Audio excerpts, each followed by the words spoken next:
Welcome back to the ZERT Coffee and Chaos Podcast, the show where we talk about anything and everything relating to what it means to be a survivalist and a prepared individual in today's society. I'm your host, Chris Bartigone, ZP002. Back with me on the show, as always, my co-host, Jamie Franks. Jamie, as always, welcome back to our show. Why, thank you. It's good to be here. I am tired, so if I look tired and say a bunch of dumb stuff, it's because I'm probably a combination of you look like shit. Just kidding. Jesus you had Christ, a late I night. wasn't trying to go that far. You had a late night. Well, or an early morning, depending on which way you want to look at it. Yeah. For the last 2 weeks, I've been getting home around 2 a.m. And unfortunately, I haven't had a drop of alcohol in about 6 months now. So that's not. I'm not out having fun per se. I'm out we're out flying with students, and so I thought you were stripping. No, well, yeah, that's a possibility. Yeah, but no, we've been flying for 3 straight weeks with our students, and 2 out of those 3 weeks are night flights, and so. My gosh. Well, but last night was the last one, so I'm good. I'm done with that for a couple of months until the next class makes its way to live flights. And you only have you're on a countdown now. You're on a timer. God, man, this is I guess it's cliche for a reason. Like the time flies thing. I did get my approval for retirement, and when that happened, I was like, "Woo! I've got 16 months until I retire." And now 4 of those months have disappeared. I was gonna say you're only a year out, right? A little bit more than a year, but yeah, I mean it's getting close, and I have not completed all the things I need to complete to be prepared, but I don't want to be that guy that's I've known people in the military that have they're legitimately coming to work and doing work stuff all the way to their last day, and I don't want to be that guy, and not to sound like a lazy sandbagger or whatever, but when you're retiring from the military after a career as long as mine, there are important things that you need to do, and you do need to start stepping back so that other people can step forward to start filling those roles. Right. And so you really should, as you're approaching retirement or end of service for whatever reason, I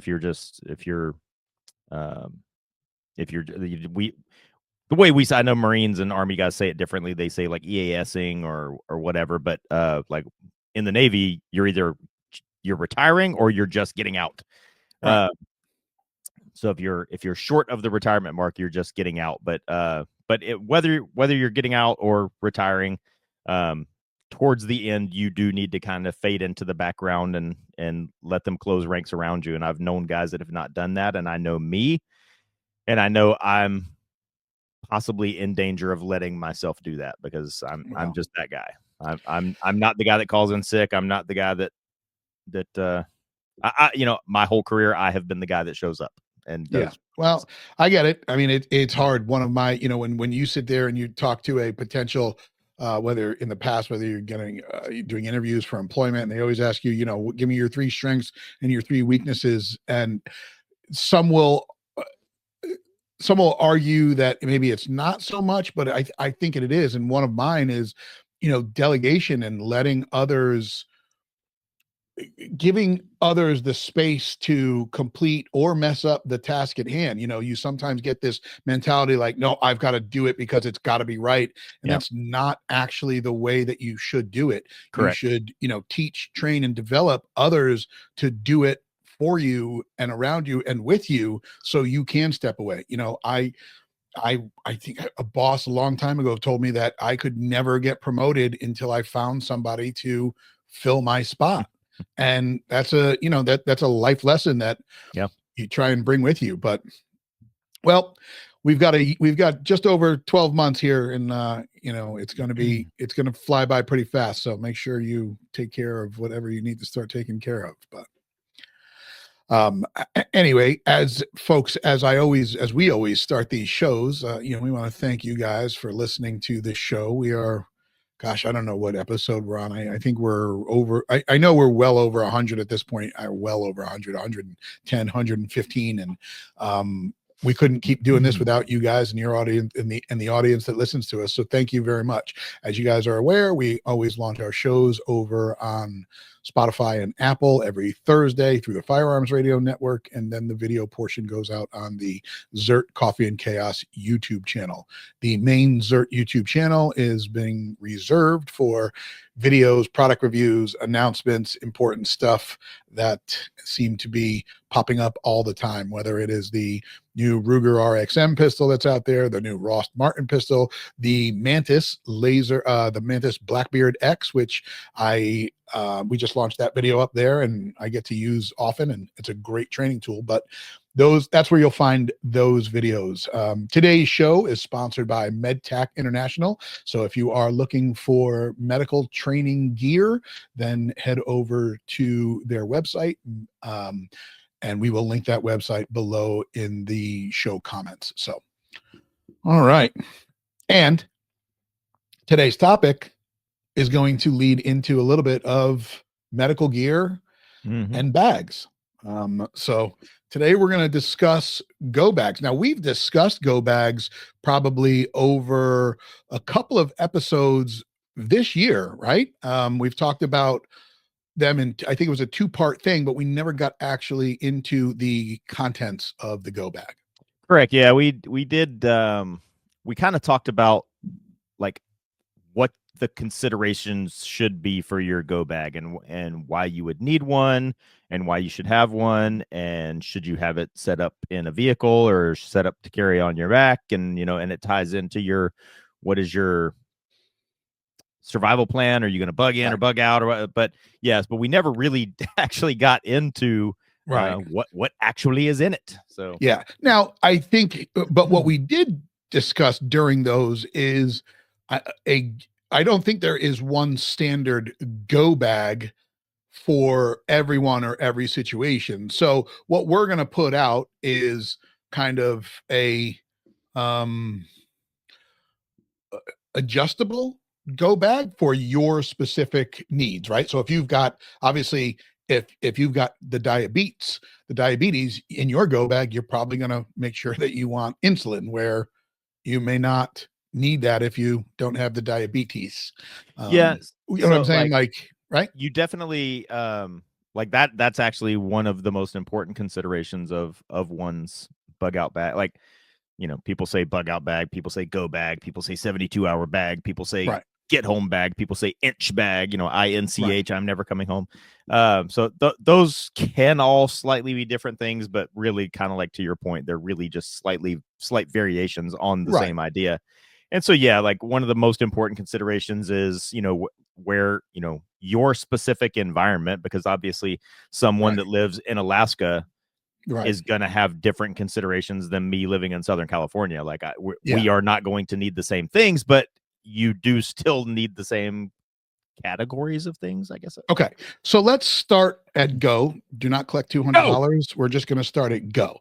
So when we use the term go bag, is it one bag singular, or are there maybe more than one bag? So if you take your go bag, is it just like, okay, this is one and this is two and we go? And I guess what we want to look at it from is Jamie Franks, ZERT instructor, holds a survival 101 class out in San Diego, California. New student shows up and says, what do I do? Where do I start? Yeah, so I would say if you're just getting started, you would need to lean into the one bag, carried on your back. And if you're going to do the thing like you just talked about, where you have either two bags or like maybe 4 or 5 bags, which that may sound ridiculous, but it's not really. Like, one possible setup that a person could have is that you got like 4 bags, say. One of them is medical, one of them is survival, and by survival I mean like a tent, a sleeping bag, a fire kit, things like that. So you could have food, water, medical, and those could all be different bags that you plan on putting in your car in an emergency. But even if that was your setup, I would still say you need to have a one-man Book of Eli, Right. traipsing out into the wasteland by yourself with all of your stuff on your back. So if somebody was asking me where to start, I would definitely start there with the one bag, one bug out bag approach.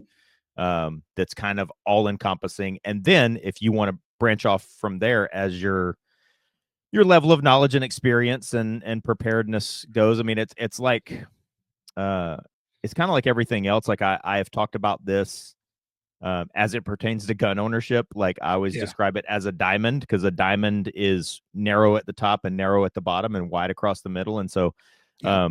people, when they first start getting into guns, they buy one gun and then they buy two, and they're still at they're the narrow Right. top point of the Right. diamond. Right. But then they decide they're super into guns, and then they start buying every gun they can get their hand on, and then they arrive in the middle of the diamond, which is really wide, and they have 100 guns of questionable quality because they were just buying everything that they could find, because now I've decided that I like guns. And Right. then you start selling guns off, and you start selling off like kind of 2 or 3 lesser quality ones in Sure. order to buy one good quality one. And then you arrive at the bottom of the diamond, where now you have less guns, but the guns that you have are properly set up and they're better quality. And that exact same principle applies to survival. I think people realize that they're not prepared at all, and oh my god, there was an earthquake yesterday or a blackout and I was not prepared, I need to get on this. And so they Right. kind of go around their house, and they, you might collect all the things that you already have and turn that into kind of a piecemeal survival kit, which might be fine. But then people start like getting into it, and then you start buying all this stuff, and before you know it, you've got a bag that's bigger than your couch that you can't carry, and there's way too much stuff in it. And then you Right. have to start paring it down, and then hopefully you arrive at a well thought out, well curated, functional, effective survival kit. Yeah. Yeah. And I think the hard thing for people to understand is at go, when you are putting this together, you are spending a lot of money to not use any of it. Right. That Like is, and you've got to justify, okay, here's a grocery list, right? Okay, so you've got a grocery list and you've got a go bag list. You go to the grocery store and you spend $200. You come home and you eat your Fritos and you're good. You spend a $200 on your go bag and you put this stuff away and you never touch it. You may never touch it. May that's a never. good point, and that can be kind of a trap. Yeah. One of my friends turned me on to a website, and if you put a gun to my head right now, I couldn't remember it. So like I'm not ZertNation.com. no, I'm not mentioning the website. I'm not mentioning the website on purpose. But it was a website like with all this survival gear, and it was like really cool stuff, and it was really cheap. But then I started looking at it, and I'm like, yeah, like this stuff is inexpensive, but it's very cheap gear. And Quality. if the day comes that that my life does need to depend on this gear, I don't Right. want a bunch of cheap junk. And so that's also, that can be kind of a trap.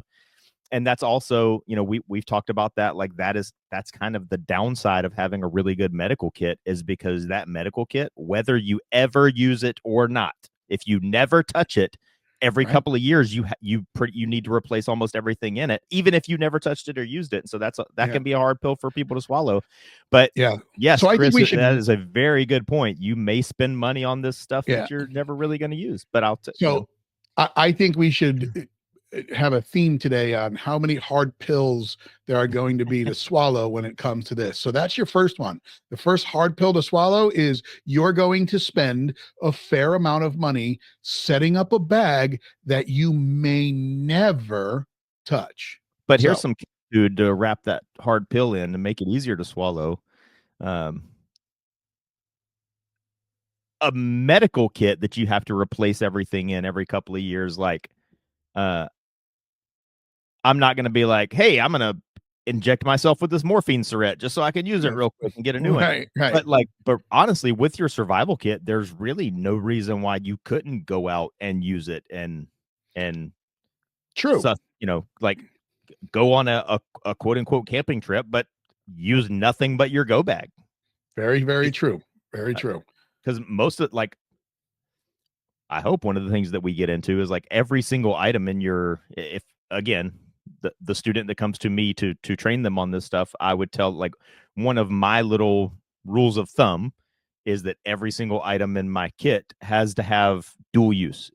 Every single item in my kit has to at least be able to be used for 2 different things. But those things are also reusable. They're not like, I mean, the only thing in the kit that's consumable is if food and water and like maybe some of your fire making materials. But other than that, you could take your survival kit out and test it. Yeah. All right. So let's start with little Billy Blanton, right? Little Billy Blanton goes to take Jamie's Survival 101 class, and he shows up and he says, okay, this is 101. What bag do you start recommending? Now, we don't really need to go, I don't need to, well, we could go brand, but is there a size bag that you are recommending? Obviously, backpack is, I think we're both in agreement that backpack is the way to go. Do you go to Kelty and buy a backpacking bag for this, or do you go get the shoot me first bag with all of the molly straps? First of all, I swear to God, this is the truth. The person that I was referencing earlier that I said gave me a link to this website that had all this survival gear. That person's last name was Blanton, so I don't know where you got Billy Blanton from, but that's my that is my ZERT comic book name. Oh, Billy. I didn't know that. Okay, I literally just made that up right now. Not the name, but the whole reason for it. But yeah, that would be my Jameson Youngblood Deathridge action figure. That would be my name. Instead, my action figure's name is One Way Ticket. Now, folks, if you're listening to the show and you are interested in my action figure, we will have another video about that. It's not great news, but more to come on that. Anyway, Billy Blanton shows up. We're talking bags. Where are we at? Well, Chuck Norris's name was originally Switchblade Killingsworth, but he switched it to Chuck Norris because he thought that sounded tougher. Anyway, so bags, like one of the biggest traps that one can fall into when putting together a bug out bag or a go bag is getting a bigger bag, because as soon as you get a bigger bag, what are you going to do? Fill it with more. You're going to fill it all the way to the top with lots of stuff and all the stuff that you can get your hands on. So for that reason alone, I would steer a person away from a bigger bag, like you said, like kind of like a backpacking, like I'm hiking the Pacific Crest Trail type of backpack. I would steer you towards a smaller 72 hour, like that's when I say 72 hour, I'm using it like companies that make backpacks call some of their bags a 72 hour bag. So something in that size range. But where I'm not endorsing any brand, but a specific bag that you can Google search and look up for yourself and see kind of what I'm talking about. To me, I think like the perfect size bag is called a Camelback Hawg, HAWG. It's made by Camelback. It's called HAWG. HAWG is an acronym that stands for something I don't know.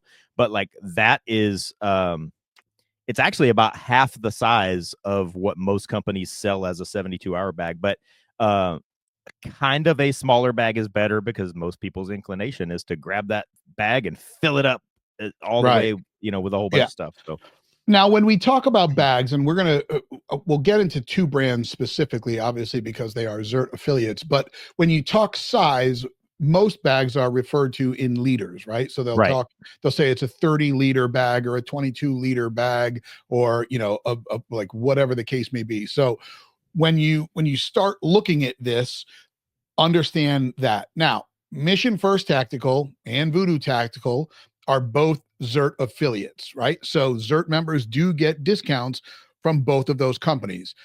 Voodoo Tactical is pretty much 100% a bag company, and they have options out there. Mission First Tactical does a lot of different things, and they have a couple of bags out there that you can take a look at. Regardless of the brand, understand the size is the most important thing. Now, so I think just on that, I think most like 3-day packs or 72-hour packs or whatever, I think those are around the 30-liter size, and I think the Camelback Hawg is a 20-liter. So again, it's slightly smaller than what most people would consider a 3-day bag. But I found, so just for complete transparency, people, and there's a there's a lesson to be learned here too. I had the absolute most perfect, most badass, most well thought out, most best curated uh, bug out bag, get home bag, go bag, whatever we want to call it. I had the most perfect one, and it was all nicely organized into a Camelback Hog backpack.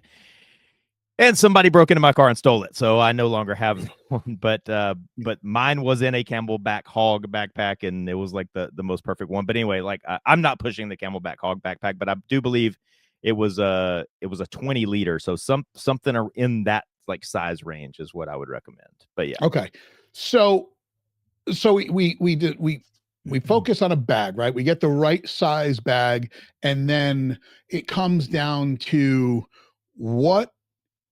where are we starting? And I guess before we discuss individual items, how many different categories of bags how many different categories of items should be in the bag? so in the survival training that I went to, God, I don't even, how long ago was that? I don't even remember. It was like, I've been in the military for 28 years, and it was somewhere around the middle of my career. We were taught the 10 C's of survival. And so your kit should address all 10 of these. And then in my genius, I added an 11th C. Okay. So, I mean, you want me to just list them all off, or? Well, yeah. So let's start with the most important category. And guys, we've talked about these before. This is nothing new. You'd have to go back and probably check our earlier shows, but we have talked about these C's. So yeah.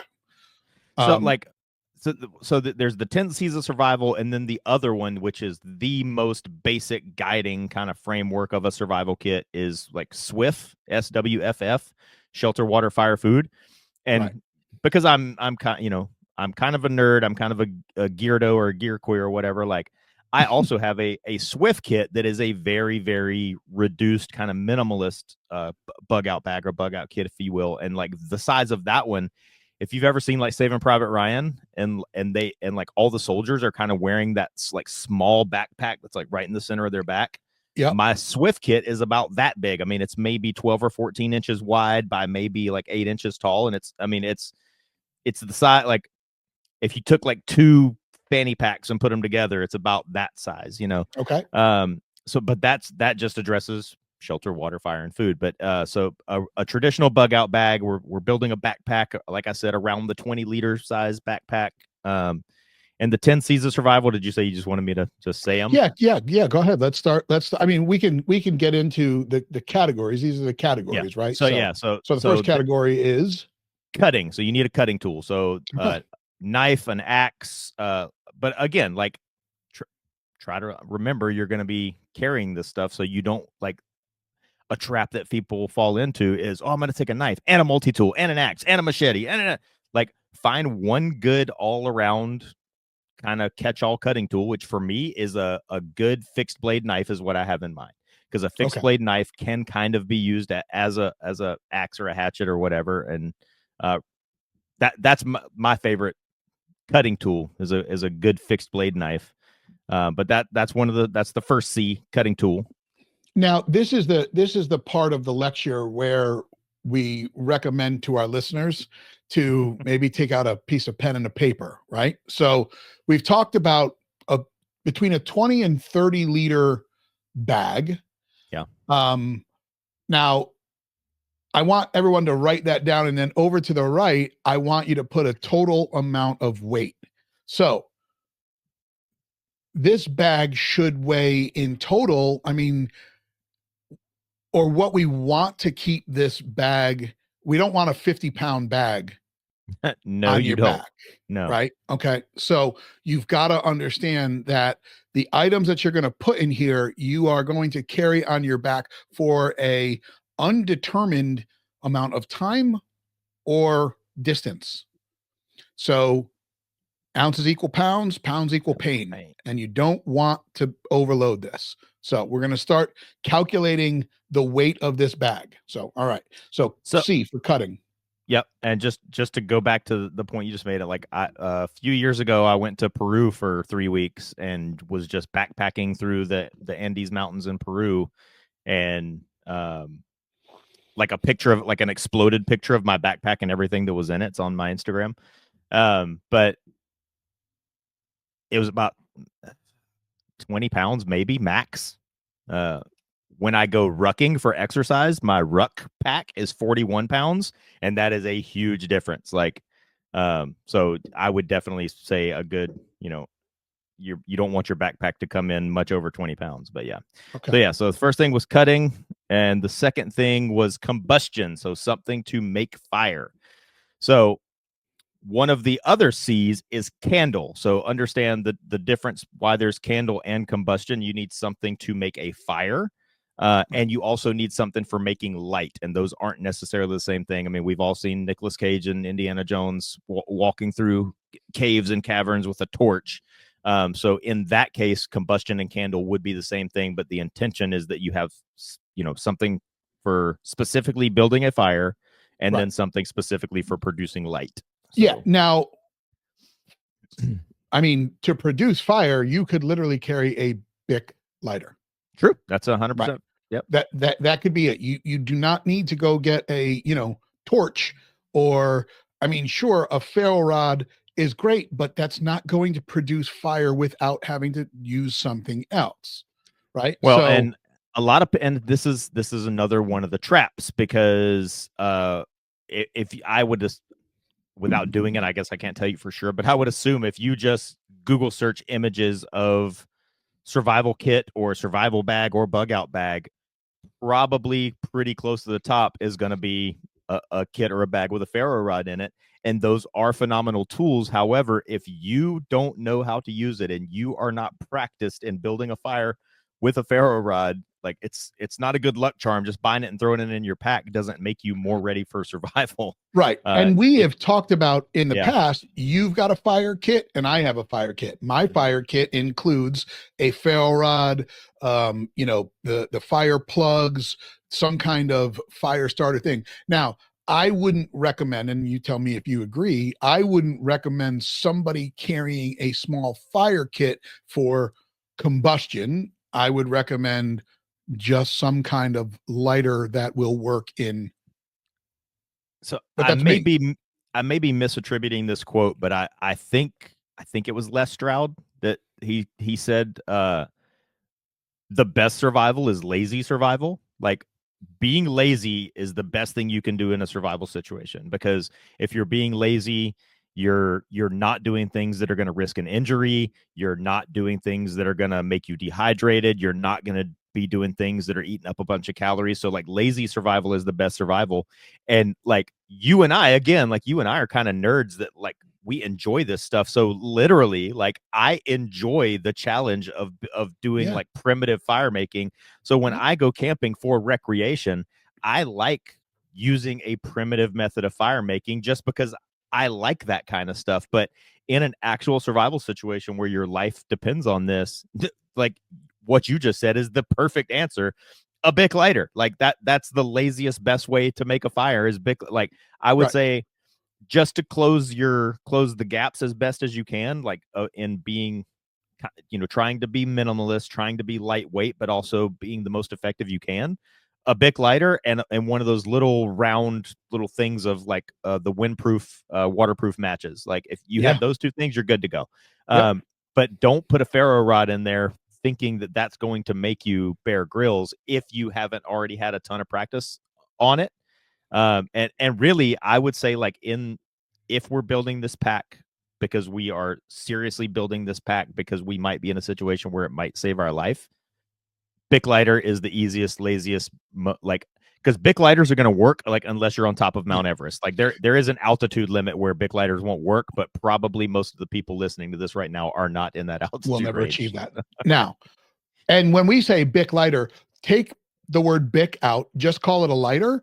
And there are options for lighters out there, whether, I mean, if you do get one that's going to take some kind of fuel source, like, you've got to attest to Now you have to put that fuel source in there. There are other things. I've got this thing that I found when I was doing a lot of that paracord stuff last year, where it's almost like it's like a little electrode, and it sends off a spark, and you can use, and it's rechargeable with USB. So there are other options out there, but a lighter at its most simplistic form will work. Or like you said, those waterproof matches, and you can get those ones that are like magnesium, where they light like freaking sparklers. But okay, so but if somebody doesn't know, like a Zippo lighter is really like a lifestyle choice. Like, again, I like carrying a Zippo lighter from time to time, just because I like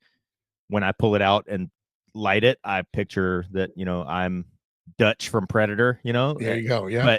But really, like, a Zippo lighter is not a good survival tool, because you constantly have to be refilling it. So if you bought a Zippo lighter, filled it up with fluid, and threw it in your survival kit, when the day comes that you need that survival kit, Zippo lighter is not going to work. So it does need to be, I mean, like, for me, I'm not affiliated with Bic, certainly, but when I say Bic lighter, I literally mean like a Bic lighter is probably your best thing to get. And there, like I said, there's options out there. Now, candle or candela is a light source used to illuminate the path in front of you. It's going to be pretty simple, and I don't think there's, I mean, maybe it's not, but for me, it's going to be a headlamp. I mean, good quality headlamp, whether you choose one that is rechargeable or takes batteries, you do have to also put that into play. Like, extra batteries should be a part of this, even though it's not really in those C's. So that's the 11th one that I said I added, was because back when I was learning this, like, everything was kind of like analog, like, when I say, like, one of the C's is compass, but that's just like, you need to have some sort of navigational something. That could be a GPS, but GPS takes batteries. Or you could use a compass that's actually an analog magnetic compass that doesn't take any batteries. But we do live in a modern age, and so, when for candle or illumination, you think headlamp, but headlamp takes batteries. So if we all have one of these in our pockets, which also has a flashlight on it, but that also takes a charge. So that was my 11th C that I added to the 10 C's of survival, was C for charge. Because if you're going to carry a flashlight or a headlamp or your cell phone or a GPS, you need to have some way to charge it or power it. So and again, that could be a solar panel, but that's right. And so we'll come back to the charge part of it. But okay, so candling. All right. So, what's next? And now, again, the items that we have: a Bic lighter, a fixed blade knife, and a headlamp, can fit in the smallest side pocket of your bag at this point, right? We haven't taken up barely any room, and we have, I don't even think we would come close to a half a pound of stuff. And before we move away from candle, I'm going to say, like, it's also a good idea, but these also do expire. If you're going to put these in your survival kit, this is another one of those hard pills. So add a counter to that. These do expire, even if you never use them as glow sticks or chem lights. But I was in a situation one time where I was up in the Sierra Nevada mountains, and that was before the days where I carried a flashlight in my pocket everywhere all the time. And we thought we were going out for a day hike, but the day hike stretched out because we came across some stranded hikers that had been lost for like several days. Oh, wow. And they were extremely dehydrated and extremely hungry. So we helped them, and we helped them actually find their way back to their campsite where all their stuff was. And they had been lost for like 3 days. Wow. They needed a survival kit, but go ahead. Also, we helped them back to their campsite, and then we had to get off the mountain. And so we were stranded on the mountain after dark. And I mean, in the middle of like an area that's like actual wilderness, like when it gets dark, it's dark. It's like go into your closet and turn the lights off dark. Like, and all we had, nobody had a flashlight. I went digging through my backpack, and thank goodness there was a couple of glow sticks, chem lights in my backpack. and like I held it like this, like cupped it in my hand and like held it out in Yeah. front of me, because just holding it like this, it was blinding me because Yeah. it was so dark So that dark, Kim yeah. light was bright enough to so I had to cup my hand around it and like hold it way out in front of me. And Yeah. that's the only thing that kept us from being stranded on the mountain overnight. So again, having a headlamp is probably, that's a great answer for a one stop answer to the candle category. But it's also good to have a backup, and Kim lights are cheap insurance. They don't weigh anything. They don't take up much space, and they're dual use because they can be used as a really effective signaling device. If Now, just to add one more pin to the candling category, if you will, we talked about having that headlamp in your bag, right? Mhm. But part of this EDC is you're throwing this pack on, and now it's a plus up on your EDC gear. And I carry a flashlight in my hand all the time. And for those of you who are listening, Jamie has a knife in his mouth and he's holding a flashlight. So you'll see that. But so I always carry a handheld light in my pocket. So now I've got a second light source. Also, I have Jamie's now holding up a lighter and he's flicking his lighter. I think he's saying this is his favorite part, like he's at a concert. But we talked about the other piece of EDC that I carry all the time. It's the only piece of EDC that is never away from my person, and I am flicking my wrist around because that's my watch. Now, I wear a Garmin Tactics, and one of the features of this Garmin is that in the front of it, it has this little light that I can now shine and use as a light source. So we talked about dual use. I mean, here you go. There's two examples right there. So that's why I'm choosing a headlamp, because I know that in almost 99% of the time of the situations, I will have a pocket, a handheld flashlight in my right pocket. I'll have this watch, and I'll also have a firearm I'm carrying on me with a weapon mounted light as another light source. With a bayonet. Yeah, like that's Maybe. an outstanding point to make, and this was the perfect time to make it, because everything we've talked about so far is part of my EDC. In my EDC, I carry a Bic lighter that's inside a little waterproof capsule. That's in my pocket every day, all the time. I have a flashlight and a knife, and Right. So in my actual bug out bag, you're right. Like if your EDC is pretty squared away, your bug out bag you're plussing up really kind of what you would already have on you for your EDC. Yeah. All right. Next category. The next thing is cover. So cover, like a lot of people, when they think of survival, their immediate kind of first response is like food and water. But the thing that's going to kill you faster than being hungry or being thirsty is the environment, your exposure to the environment. Usually, I would say for most people, most of the time in most places, that's going to come in the form of being cold, because even if you're in a warm climate and you get rained on and now you're wet and it gets dark, even if you're unless you're in a place that's the temperature is above 96 degrees at night, if I was when I was a water survival instructor, I would always make the point that if you're in 85-degree weather or 85-degree water or whatever it is, if you're in that for long enough, you will get hypothermia, because your body temperature is 98.6 degrees. What medical hypothermia is if your core temperature drops to 95 or below, that's hypothermia. So, so when we say cover, you need something that's going to cover you from the elements. So that can be in the form of a tarp or a rain jacket, or one of those space blanket, emergency blanket thing, but something you can use to cover yourself from the elements, whatever that means to you in your situation or location or whatever. Yeah. Now, I think this is where people might get confused, right? We're not telling you to go get a 10 by 20 confused tarp. is not one of the C's. No, it's not. But there is confusion, which is still not one of the C's. No. Don't put confusion in your kit. No, don't add confused. You do not need a 10 by 20 tarp, blue Correct. tarp in your bag, right? We've talked about pounds and space.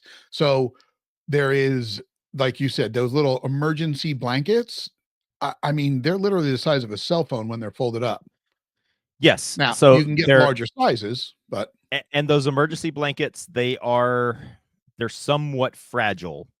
So there's a company out there, again, I have no affiliation, but there's a company out there called SOL. It's Survive Outdoors Longer. They shit out of actually luck. make a reinforced version of that. Because yes, you can buy the little ones that they probably sell them at gas stations. Or I know they sell them at Walmart, just the little ones that look like aluminum foil. And those are good because they will keep you warm. You can use them as cover. You can use them for signaling. So they're multi-use and they're extremely lightweight. Like Chris said, they're smaller than a cell phone. But if they're almost a one and done item because they're so like fragile. They're very easily torn. It's very like once it's torn, it's hard to repair it. But if you do a little bit of research, like I said, that company SOL and probably some others, they do make a reinforced version of that so that you could use it as a blanket, as an improvised raincoat, as an improvised shelter, and it won't get all torn up. But yeah, like a good example. A better example that I think maybe people could visualize for what we're talking about for a bug out bag would be like an old military poncho. That would be like the perfect solution because the poncho is big enough to drape over you as a person, your front and back. So if you unfold that, that's definitely big enough to turn into an improvised shelter. It's good enough. It's actually intended to be a rain jacket. You can cinch it up and it can be somewhat of a blanket. It can keep you dry. It can keep you off the ground. And you could potentially find one of those after falling or jumping out of a tree when a sheriff is trying to take a shot and you're climbing a mountain, and then you take one of those because it's on the ground and you wrap yourself up with a piece of cord that you find, and you go hide in a mine shaft. And if you're cool enough, you know the reference. John Jay. Yeah. Unfortunately, you will not even be able to hold a job parking cars. Okay. So that cover shelter, is you're going to have to do a little bit of research on finding the right tarp situation. Those little ponchos that you talked about are good. I mean, you guys have seen them if you've gone to any amusement park where they where you could get rained on. They sell them. There's stuff out there that you can use, and that's good. And I doubt I'm the first person to come up with this saying. But like one of the sayings that I use is knowledge equals options. Like the more you can learn about this stuff, the more options you have, because an untrained person or a person that hasn't really put a lot of thought into it or doesn't have a lot of knowledge or experience, if I tell them they need a survival cover or survival shelter, your mind immediately goes to tent. Okay, I need to go buy a tent. Well, a tent is very big, takes up a lot of space, and it's really not necessary. And if you have enough knowledge and experience, you can take something like an old military surplus poncho that you got for $12 at an Army surplus store, and you can make a very, very good improvised, quote unquote tent or improvised shelter out of that. And that military surplus rain poncho that you got at Joe's Army surplus for $12, that compacts down very small. It compacts down to the size of this coffee mug. So that being said, I would almost recommend for Billy to get 2 of those, because you're not taking up that much size or that much space. They don't weigh a lot. Sure. And with added size, you can get a little bit more use. Maybe you put one on to keep you warm, and then you use one as an overhead shelter. So something to think about. All right. We are 4 C's in at this point, right? We are. Well, we've talked about cutting, candle, combustion, and cover. Yeah. So I guess, 4 C's in. So our 5th C. Container. So you need to have some sort of container, and that container should be something that you can boil water in. It should be something that if you come across some food or if you have some food, that you can keep your food in and keep it from going bad, or keep it from getting wet, or keep animals from getting to it. So like a lot of people, like if you watch the TV show, I think you and I both like it, Alone, they all come out there with like a pot, like a cooking pot, or or some type of a kettle or whatever like that. But something like a jet boil would fill this need, because that's a good it's a little bit bigger than a quart size container. It has a lid on it. You can boil water in it, you can put stuff in it, you can cook in it, you know, all that kind of stuff. So the next C is container, and that's just, you need a catch-all container, but it needs to be something that, keep in mind, it needs to be something that's like heat resistant and also is sealable or closable. So okay.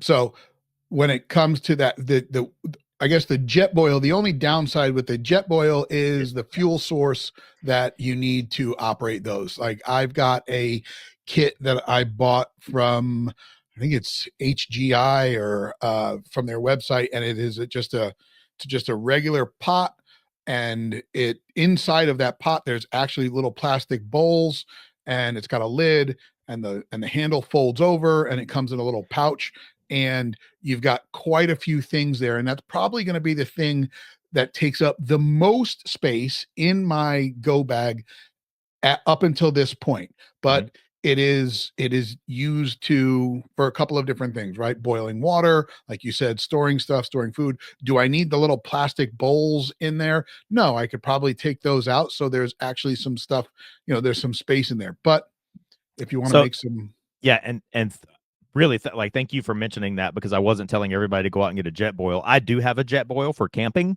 but that camping is different than survival. So when I said jet boil, it's hopefully so people could visualize the correct like size. But the specific thing that I use is from a company called Heavy Cover Inc. And it's a Marine veteran that got out of the Marines and started making survival gear and camping gear. And he took basically like a USGI canteen, like footprint, if you will, and basically made a titanium version of like a USGI canteen that has a wider mouth.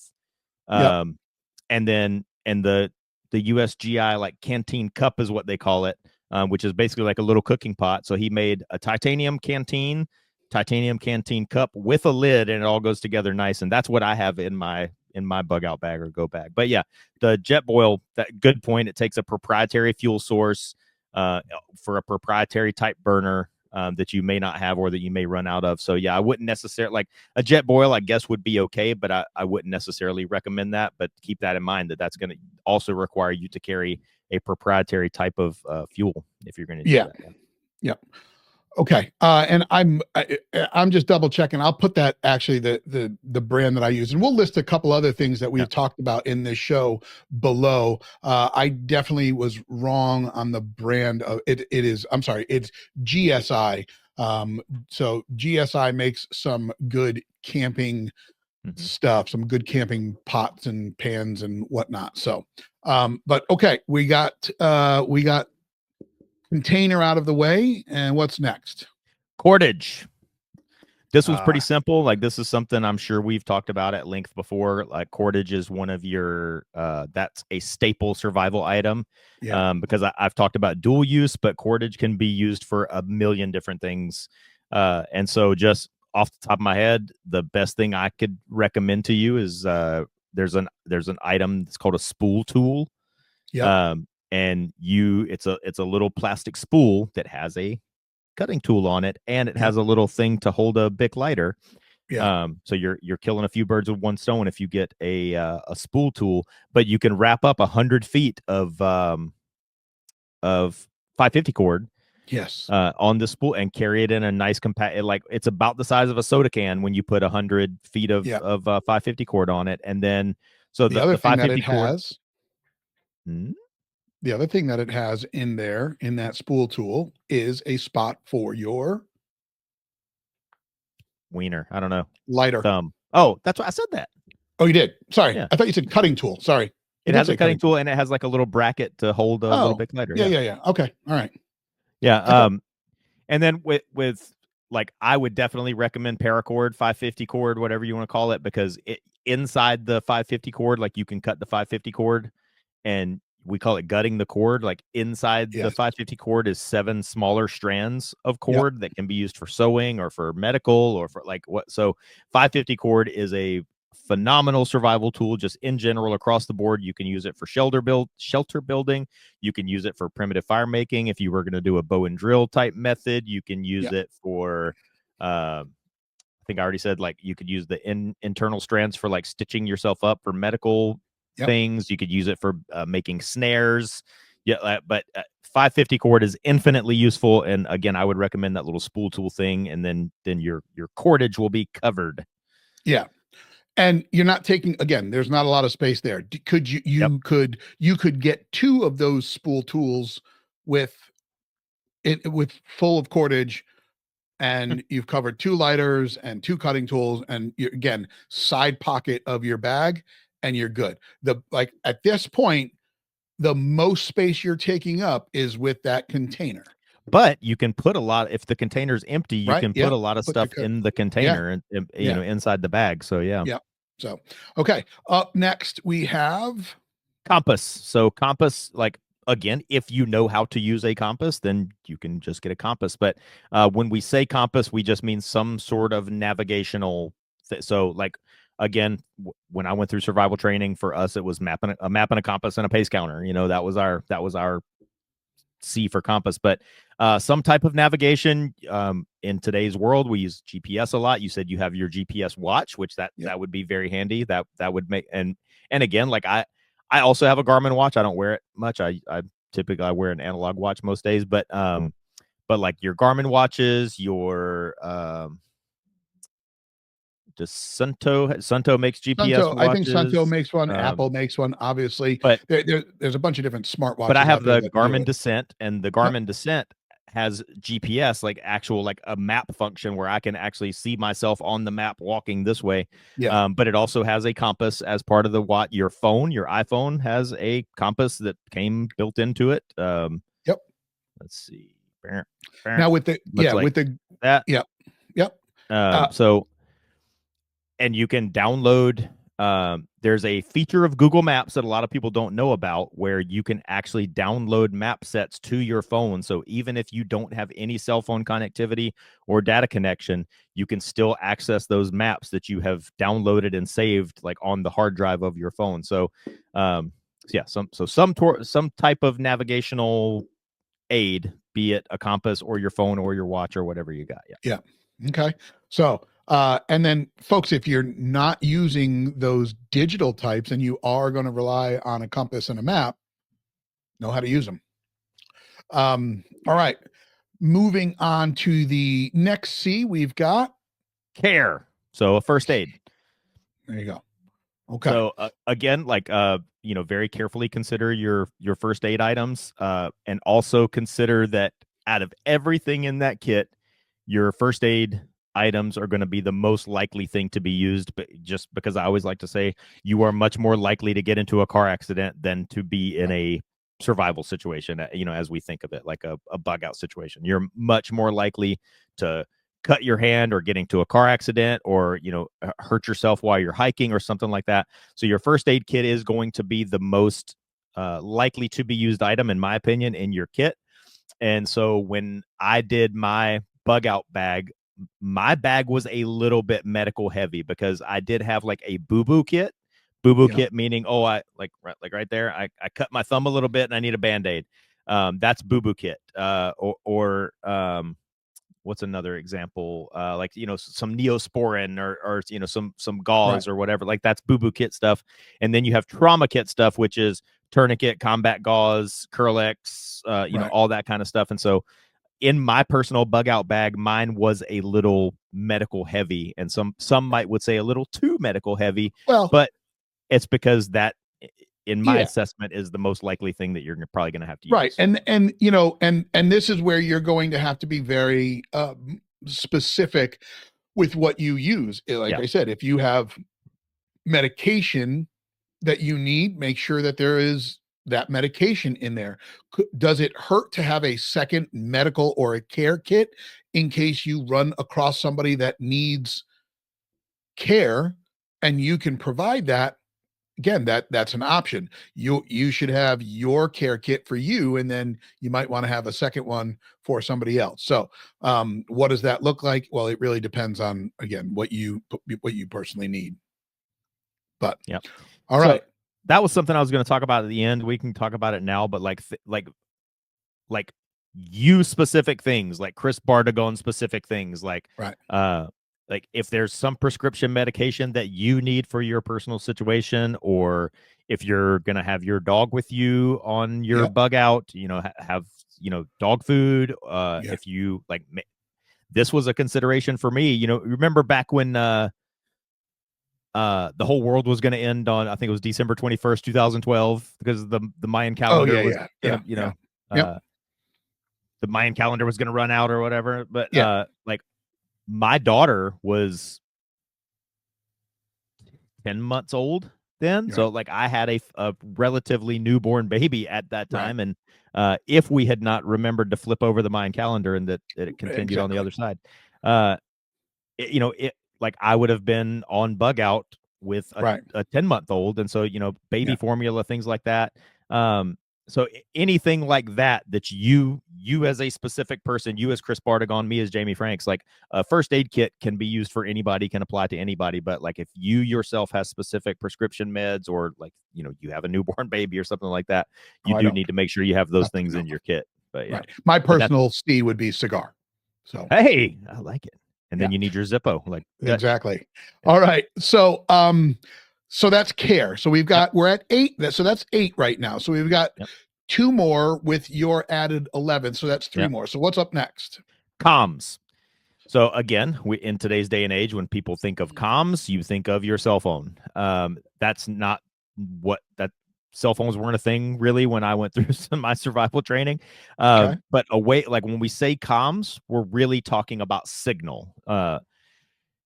Comms is a way to make it fit into the 10 C's, but Right. really when we're saying comms, we're really thinking about signaling for rescue. And that could be your cell phone, or it could be a radio. But remember, with your cell phone and a radio, number one, those are relatively heavy items, and those are items that require electrical power. But just to kind of jump on that, your cell phone is going to be part of your EDC. It's going to be in your bag. So that's not really something to consider.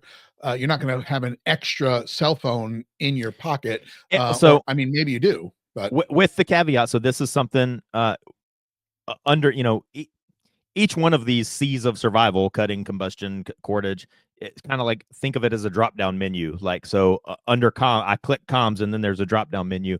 right.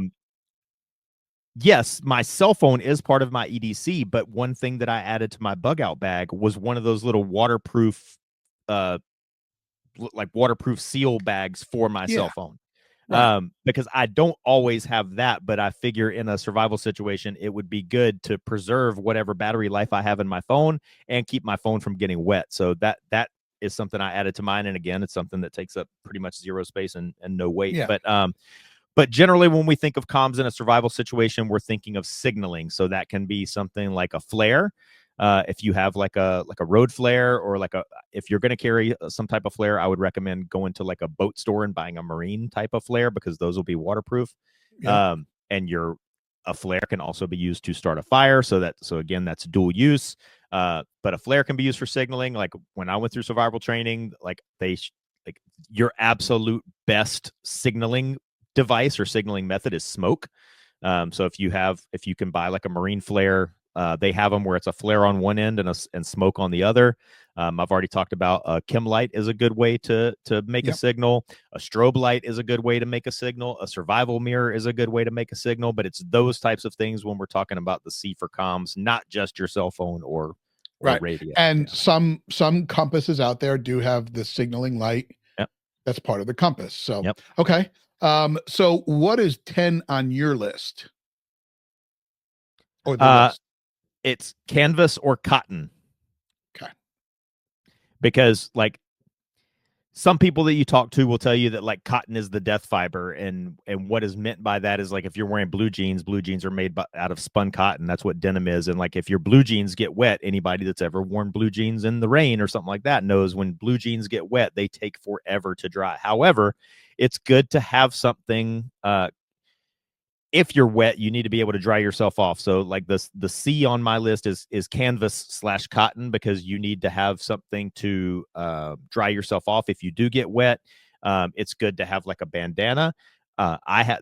I think this is actually its own website. Like there's a company out there that's called Survival Bandana, and you can get this bandana that has like all this like really good survival technique information on it, ways to signal. It has basic like first aid procedures on there. It has a lot of stuff. So, but it's good to have something to wipe yourself off, have something to dry yourself off, have something to use as a pillow. But you can make char cloth out of cotton, so that can be used for starting a fire. But like when we say canvas or cotton, we mean it's like that's like a cotton bandana or something like that. And for me, the ones, and it's because I have access to them. Maybe everybody doesn't, but like in most military first aid kits, they have these big green bandanas. You see the dudes wearing them like in Vietnam movies, and that can be used to like make a sling for your arm. It can be used to make a cravat, like an improvised tourniquet. You can wear it and look like Staff Sergeant Barnes from Platoon. But yeah, that's the 10th one on my list is canvas/cotton. And again, it's a good multi-use item that can be used for lots of different things. Now, one of the other things, and again, if you were to go Google the 10 C's of, survival, you would probably get a couple of different variations there. One of those variations, obviously, you said cargo material, is a canvas needle. I think a sewing kit is probably something you should keep in there in your kit. Again, does not take up a lot. One of the other things that's on the list before we get into the last part, which is the important part and kind of where we'll wrap this, is cargo tape. Now cargo tape, so that's the drop down menu, because that's why on my list it's canvas/cotton, because duct tape is like right. And as we know, duct tape, 100-mile-per-hour tape, whatever you want to call it, you can do a lot of shit with that. So that is, and instead of and everyone thinks duct tape, they think a big giant roll of this gray tape, but you can go find this stuff where they remove the cardboard. You can do it yourself. Wait till you get the end of a roll, and you can remove that cardboard circle in the middle, and you can flatten it up, again, taking up very little room. So I just a few hours ago, I took off my flight suit, but flight suits have lots of pockets, and that's one of the things that I keep in my flight suit. Anybody that has a dog and you have like the little dog poop bags, in the center of that dog poop bag is this little plastic like straw or whatever, I guess, but it's like hard black plastic in the middle of the roll of the dog poop bags. I will took one of those and just pull out the duct tape and very diligently roll it up, and you end up with it's about the size of a chapstick, but like a little bit bigger around than a chapstick, and you've got maybe 25 or 30 feet of duct tape that you can carry in your pocket. And I like on my flight suit, I have like a little zipper pocket, like kind of where my glorious bicep is. And I keep that little roll of duct tape. Like you said, you don't have to carry like the big, huge roll of Gorilla tape like you see at Home Depot. But I've got like 25 or 35 feet of duct tape that's always just in my little pocket on my flight suit. And so great point. So the last thing that you have on your list that would go be recommended to good old Mr. Blanton in his bag is charge. And obviously we're not just talking a cord that you're going to plug into a power source in the woods, right? Yeah, that's a great idea, but they make, like you said, you brought up solar. Now I've got and charging blocks or battery banks have been around now for a minute. I've got one. I bought 2 of these from Amazon. I think they were $30. One, and it's a big giant block, and I'll link it below. On one side, it's got a wireless disc where you can lay your phone on it. And then it's got 4 built-in cables, and it's got your USB-C, your micro USB, your Apple charger, and one other one. And then on the end of it, the other end, those cables come out of one end. On the other end, you've got a flashlight, so you can turn it on, and you've got now a light that you can use.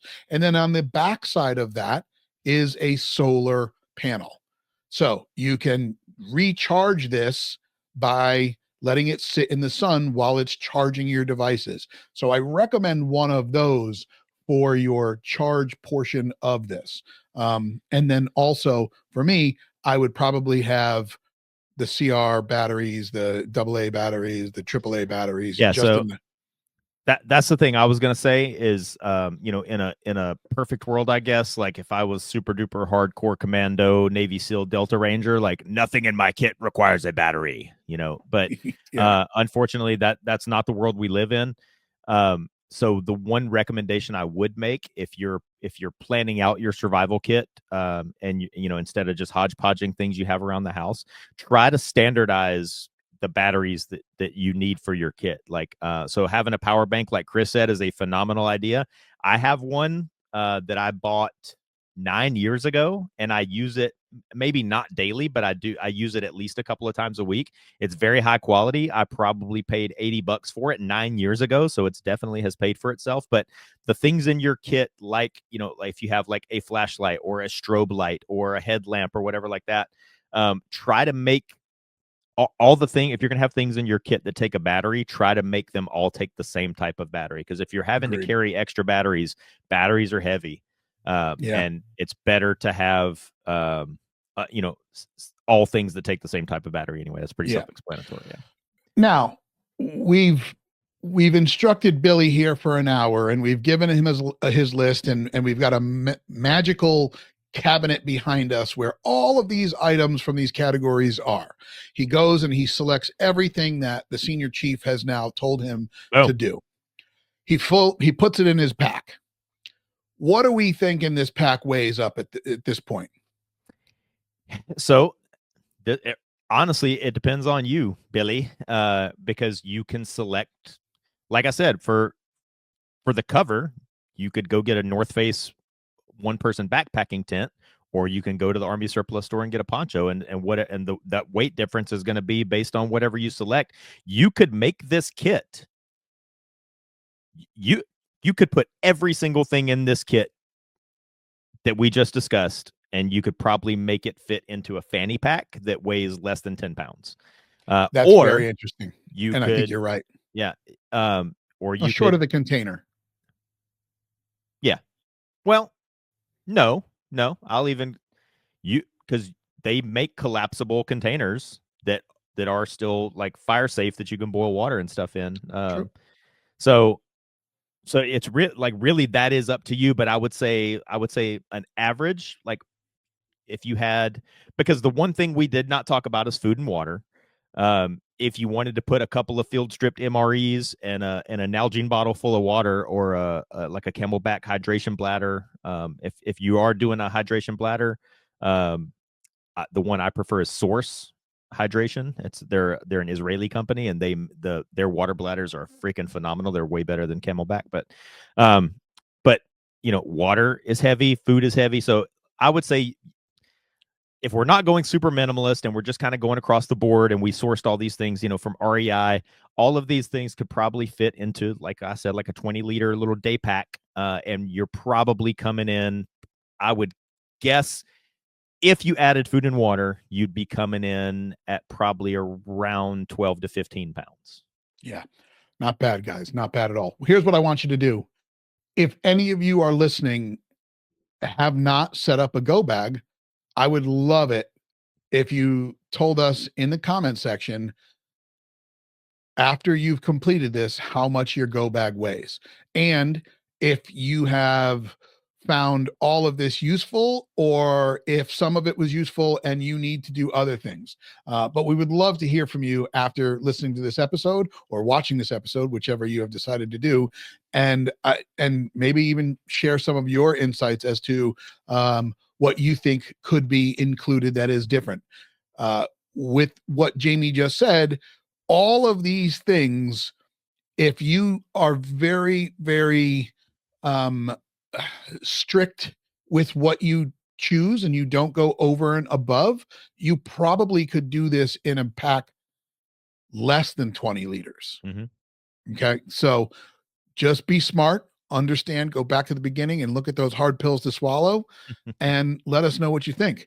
But folks, that's going to wrap it up for today. I know we went a little over the hour mark, so thank you for spending a little bit more than an hour with us today. I really enjoyed this episode because we kind of got down into the weeds as to what we're thinking when it comes to putting a go bag together. So, Jamie, what do you got to wrap us up here? Yeah. So the final thing, the last thing you should put in your survival kit or your bug out bag, go bag, is extra space. Like, don't fill your bag all the way up. Don't pack it so tight, and don't fall into that trap. It's a trap. And kind of my little check valve on that is because in my daily life, my non-military daily life, most of the time, like I would say when I'm not in a military uniform, I would say probably 85% of the time or more, I'm wearing flip-flops. And so in a survival situation, flip-flops, unless you're on the Ho Chi Minh Trail, flip-flops are probably a no-go in most survival situations. So in my pack, I have a pair of shoes. Well, shoes are kind of big. But that's my little check valve, because if I do find myself in a situation, the first thing I'm going to do is I'm going to open that pack and I'm going to kick off my Ho Chi Minh sandals and pull out my shoes that have socks tucked into them. And I'm going to put on actual shoes and socks. And now I have extra space in the bag for other things that I can find along the way. Or we spend a lot of our time in our cars. So it would stand to reason that if your bug out bag is something that you keep in your car, keep in mind that it might get stolen like mine did. But if you're going to keep a bug out bag in your car, and you do keep that, extra space, as I said, is the most important last thing to put in your bag is extra space. There are probably, like, if you had to abandon your vehicle and go off on foot, there are probably several things that you have in your car that you could take with you. Like, and just one quick example is like those things that people put in their windshield to keep your car from getting hot. That makes a perfect rain cover or signaling device. If it's one of the silver ones, you could cover yourself up with it. You could signal with it, and those things weigh nothing. So there's probably things that you could take out of your car and take with you, and you need extra space to carry those things. If your survival kit's already jam packed, every square inch has something jammed in it, you're not going to be able to take anything. So that's what I had. That's the last most important thing to put in your kit is extra space. So. Awesome. All right, guys. Well, listen, like I said, provide those comments below. We would love to hear from you guys on what your go bag consists of. If it's already made, if it's not made, how much this was useful to you guys. So until next time, you stay prepared and you stay safe. Jamie? That's it. It's easy to be hard. It's hard to be smart. If I could give you the entire contents of an REI store, but if you don't know how to use it, it's not going to help you. So very, very true. All right, guys. We'll see you soon. ZP002.